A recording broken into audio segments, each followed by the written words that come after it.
Kolhapur church council प्रस्तुत आत्मजागर या कार्यक्रमामध्ये मी आपलं स्वागत करतो.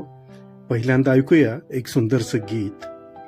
येशूच्या रक्ते भरले धुण्याचे कोंड जाण, जे पापी त्यात घातले ते होते शुद्ध प्राण, ते होते शुद्ध प्राण, ते होते शुद्ध प्राण, जे पापी त्यात घातले ते होते शुद्ध प्राण.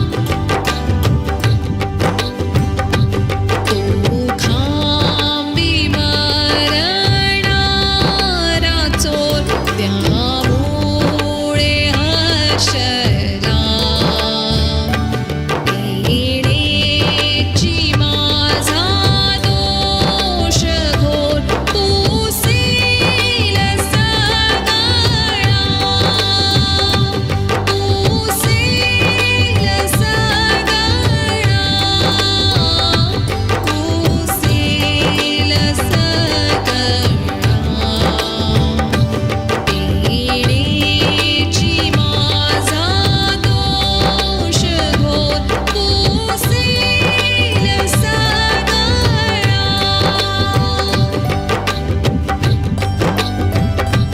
हे प्रभु तुझे रक्तमोल कधी न संपणार, देवाचे सर्व प्रिय फूल तू तेणे खंडणार. कोल्हापूर चर्च काउन्सिल प्रस्तुत आत्मजागर या दैनंदिन मननामध्ये मी अनिता आष्टेकर आपले स्वागत करीत आहे.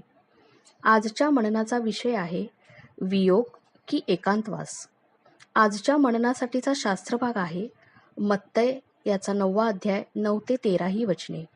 आजचे विशेष वचन: धन्य तो पुरुष जो दुर्जनांच्या मसलतीने चालत नाही, पापी जनांच्या मार्गात पाऊल घालीत नाही आणि धर्मनिंदकाच्या बैठकीत बसत नाही. स्तोत्र 1:1. विभक्त होणे हे मूलभूत तत्व असून ते संपूर्ण पवित्र शास्त्रात प्रारंभापासून ते शेवटपर्यंत आढळते. याविरुद्ध युक्तिवाद नाही. तथापि त्याचे व्यवहारात कसे अवलंबन करावयाचे हीच खरी समस्या आहे. गोंधळ टाळण्यासाठी ख्रिस्तीतरांबरोबर आपण कसा संबंध ठेवावा याबाबत परमेश्वराची अपेक्षा काय आहे ते पाहू. उत्पत्तीच्या आधारे पुरुष व स्त्रिया, धार्मिक व अधार्मिक हे सर्व देवाचे आहेत.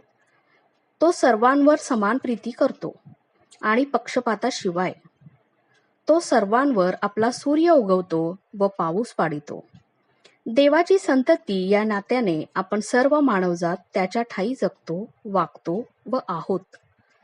तो कोणत्याही मनुष्यापासून अथवा स्त्रीपासून दूर नाही. हे सत्य समजून घेण्याऐवजी येशू ख्रिस्ताच्या काळातील धर्मांध लोक वेगळेपणाचे आचरण करीत होते. जेव्हा तो पापी लोकात मुक्तपणे वावरला तेव्हा त्याचे टोपण नाव पाप्यांचा मित्र असे ठेवण्यात आले होते.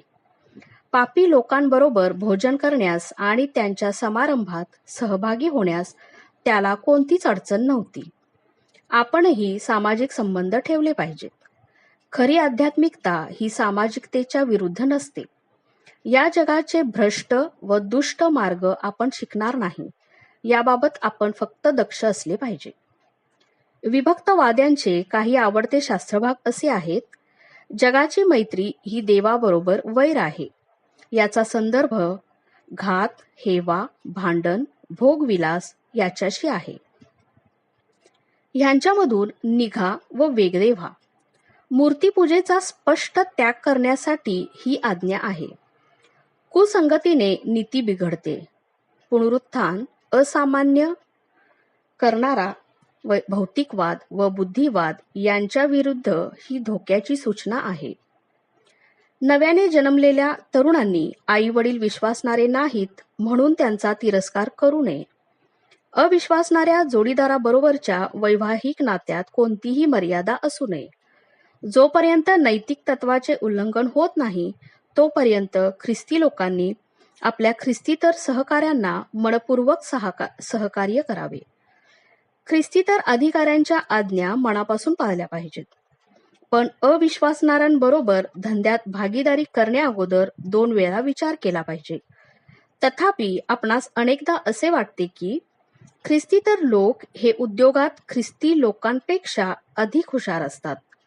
सर्वसाधारणपणे आपण आपल्या मित्रांच्या वर्तुळातून लोकांना ख्रिस्ती सहभागितेत आणतो.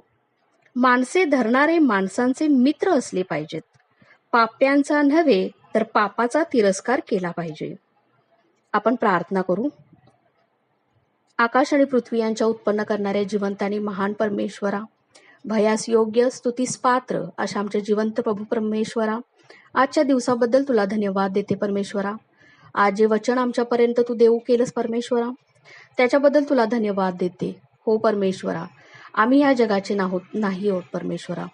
खरोखर परमेश्वरा, तू आम्हाला या जगामध्ये ठेवलेला आहेस तुझी साक्ष घेऊन जगण्यासाठी. हो परमेश्वरा, आमचं जीवन एक साक्षमय जीवन असावं ह्यासाठी परमेश्वरा तू आम्हाला सहाय्याने मदत कर. देव बाप्पा, आम्ही पाप्यांचा नाही तर पापाचा तिरस्कार करण्यासाठी तू आम्हाला सुज्ञ अंतःकरण दे परमेश्वरा. पुन्हा एकदा परमेश्वरा, आमच्या जीवनामध्ये अजूनही तुला न आवडणाऱ्या काही गोष्टी असतील तर दयेने आणि कृपेने परमेश्वरा त्या काढून टाक. आणि पुन्हा एकदा परमेश्वरा, तुला आवडतं असं आमचं जीवन असावं असं दयेने आणि कृपेने कर. तुझ्याच प्रिय आणि गोड नावात मागते म्हणून ऐक बाप्पा. आमेन.